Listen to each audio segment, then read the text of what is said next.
Are we ready? You're listening to Always ready. On Motorcycle Boy, I had a hell of a day today. Wait till you hear this one. All My major God. podcasting platforms. Yeah, don't forget to listen to us. You're listening to only the best I agree. internet I radio agree. station. I always in agree the because it's me. world. No, the universe. That's better, actually. Spotify, baby. You stupid, ignorant iTunes. son of a bitch, dumb bastard. Hey, watch your language. Sarcasm is anger, Sergeant. Ain't this true? From now on, unacceptable.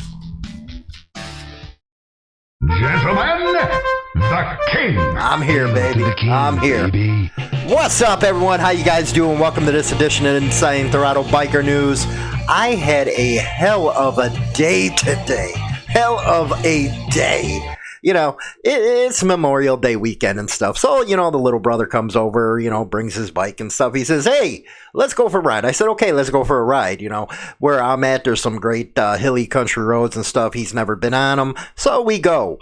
Now, yeah, let's take the fat boy, he says. Okay, cool. I haven't taken it out for a while. You know, I've been riding around on Boulevard for a lot of time lately. But, you know, took out the damn freaking fat boy. And, you know, I have the little freaking bag back there. You know, I put my cell phone in there and stuff. And, you know, on the way back, the damn bag pops open. The cell phone breaks. Well, that's, yeah. That was a kick in the balls one. So I had to go get another phone. Number two, get home. And I go to lock the bike. I was like, where the hell's my keys at? Yeah, I put my hand down in my pocket, and there's a hole in my pocket and no keys. So, yeah, that was not a good ride today. You know, even though we put on some good miles today, but damn, did I jinx myself or something? So now I'm going to have to go to the dealership, get a damn key, which is probably going to cost $100 freaking bucks because, you know, it's Harley Davidson and it's, you know, that H stands for $100. Anything's $100 over there. So, yeah, about $100. Today's show, hopefully, by the way, you guys are enjoying your weekend. You're out there remembering what it is all about and having better luck than I did. My God, was this a bad day. Yeah, it's time to get some White Widow. That's all I have to say on that matter. We got a good show today. We're going to be talking about a lot of good stuff that the bikers do this Memorial Day weekend. And boy, were they patriotic, I got to tell you. We're going to talk about Ride to Remember. It used to be Rolling Thunder. It was scaled back a lot because of this social distancing, the new term for our lifetimes. You know, I remember living after 2001 and stuff, and things changed. It looks like it's changing a lot more now, man. Oh my God, oh my goodness gracious. That's what I have to say there. Then, of course, we got the Wall of Shame. It's going to be a good one today, so make sure you listen to the whole damn show. Get your coffee, get your beer, get your 420, do what you got to do, but stay with us. And if you're listening over at the radio, get on over to YouTube and subscribe there. Okay, first story up out of News WKRG. Yes, my favorite site, one of them anyway, by Biker Dad. Crowds of bikers gather for socially distanced Rolling to Remember event in DC. Now, this is like in place of the Rolling Thunder one. I guess money became an issue, so, you know, somebody else picked it up and continued the event. By Chris Best. He's also, again, known for Biker Dad. Groups of bikers are gathering at the Vietnam Memorial for the Rolling to Remember event Sunday in D.C. for the Memorial Day weekend.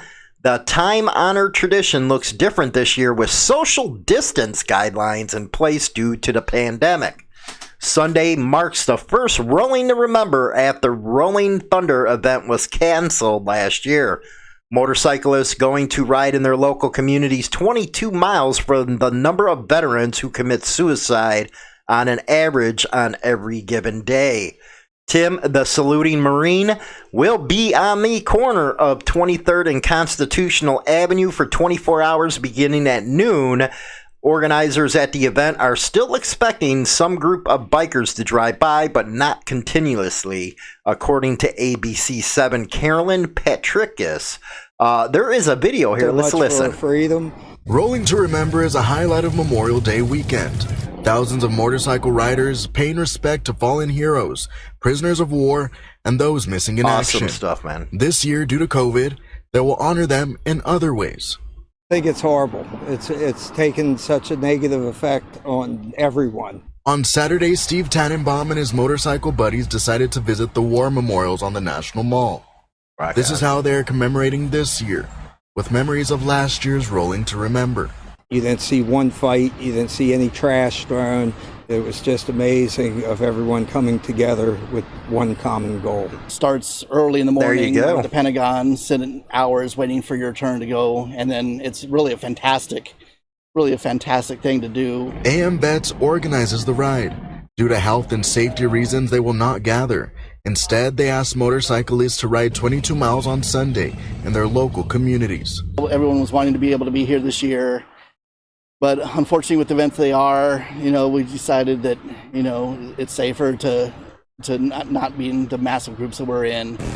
One thing that really stood out is when he said there was no fights, there was no garbage thrown all over. I wonder how the mainstream media is going to actually try to spin that against bikers. I'm just saying, man. I'm just saying. But that Rolling to Remember, this is the first year. Last year was Rolling Thunder. It was canceled. So they kind of got that messed up in the report. But it was good that they were still out there doing a time-honored tradition.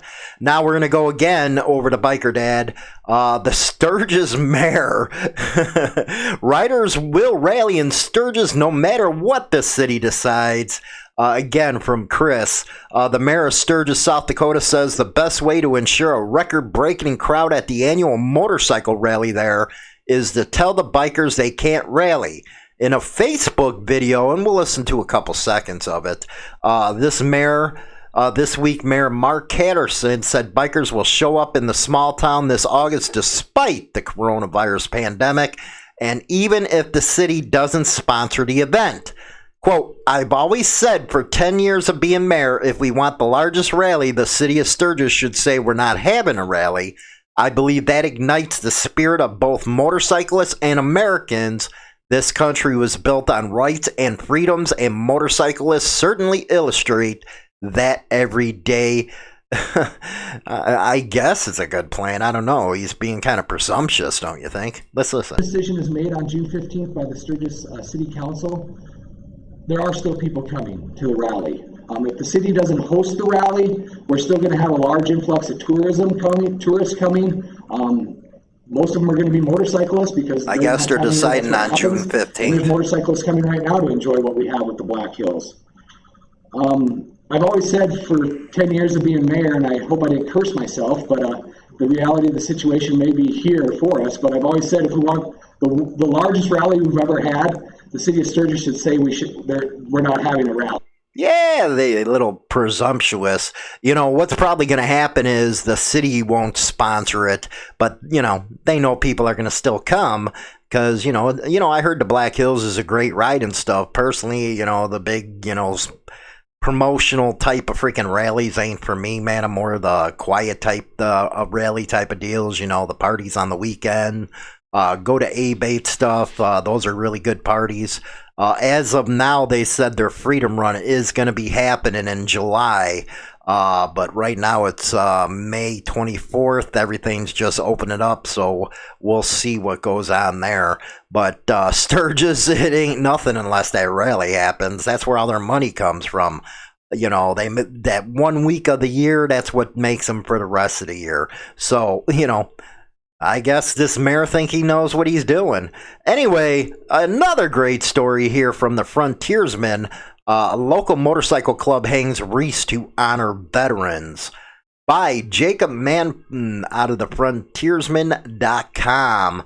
Wasilla, each year Mechanized Cavalry Motorcycle Club of Alaska members make their way from Palmer to Wasilla, hanging wreaths on signposts all along the Matsu Veterans Highway to honor those who served in the U.S. military. Quote, we take a lot of pride in it. It's a pride thing for us and an honor, club president Lou Schrader said. Mechanized cavalry members usually hang the wreaths up the day before Memorial Day, but this year they're doing it 2 days in advance so they can participate in another event. Schrader said that the club members periodically check on the wreaths throughout the summer, and they take them down a few days after Veterans Day. They recognize all branches of military, and they also acknowledge first responders like firefighters. Hell yeah, firefighters, man. Firefighters, you gotta love them. Quote, our great country is the way it is because of our veterans, and they need to be recognized. You know what? No truer words than right there. Now let's go to our wall of shame. No, I don't want updates from you guys.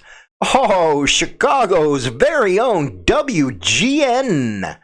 You know what? I gotta say I'm a little mad at my Cubbies right now, man. You know, we always used to watch the Cub games over on WGN. Now, you know, they got all corporate under Ricketts, and now who knows where it's gonna be. You know, I think you got to pay for a sports thing. I don't know, man, but I'll listen to it on the radio like I always do. I like, listening to ball games on the radio, not watching them. Anyway, Crestwood police officer accused of choking, beating wife in front of children.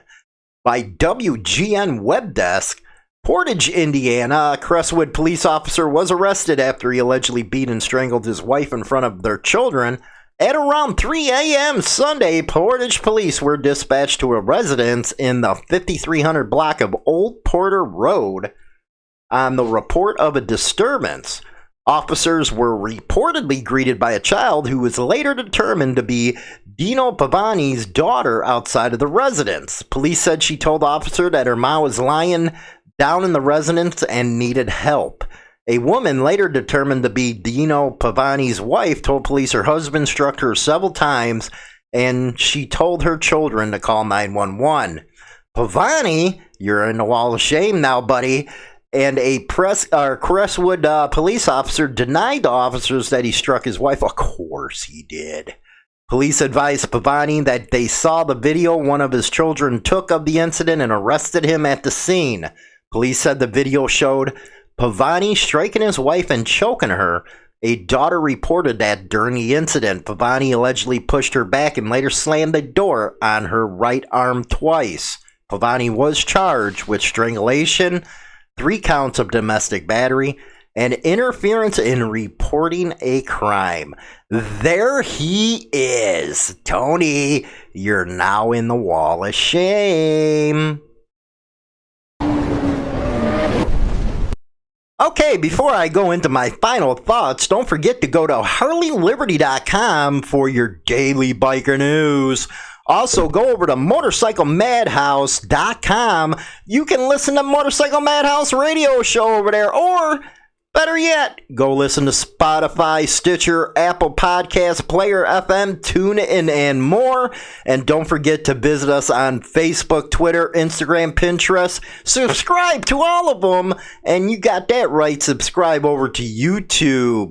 Now, for my final thoughts, I have to admit, these are the type of episodes I really enjoy doing. When it's nothing but bikers out there helping the community, celebrating Memorial Day like they are, hanging wreaths. It really pushes back at the way the mainstream media and Leo portray bikers. We like the guy said, there was no fist fights, there was no trash thrown on the ground. There's a reason he probably said that type of stuff, because he knows that, the media usually goes after the bikers. It's funny, when the media interviews a biker or even a club member, if they can ever get one of them on, they'll interview him for like a half hour, and then they'll come back when the story airs. It's like 20 seconds or something like that, 30 seconds. They take stuff way out of context. And they try to push the narrative to the way they want it to go, which is sensationalize it. That way there's more views, which means more clicks or, views again. Basically, it's clickbait. That way they can make that ad revenue, because the mainstream media, they hurting right now. Newspapers are going to the way of the dinosaur. Everything is online now. And with online, yeah, they might be able to get some people to pay them to put like a 300 by 300 ad on their website. But more importantly and more to the point, what they have to do is they'll put the ad on there, and people have to click through that for them to get paid. So what happens? You got to bring a lot of people in there to click on that ad. So it's great that people are pushing back on this type of stuff, because that's exactly the game that mainstream media plays now. It has to be all sensationalized, and they usually go, and Leo helps them do that. Like I said, again, if they do get a reply from somebody, it's usually, okay, let's interview you, and it's only 20 freaking seconds. So, what did you guys think of the Wall of Shame, man? That is getting real popular. I'm actually behind putting the articles over on hooliganbiker.com.